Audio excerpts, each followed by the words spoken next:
85 years ago, a little boy was born in a remote corner of Tibet.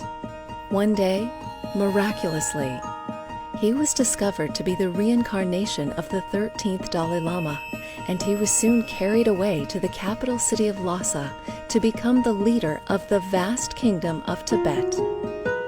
But the little boy had a secret locked inside his heart.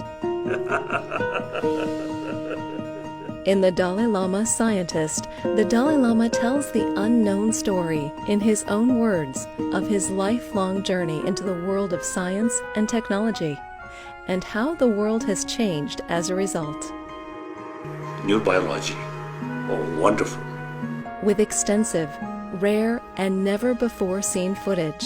Ultimately, scientific research should bring some benefit to humanity. This film tells the very human story of the Dalai Lama that no one knows.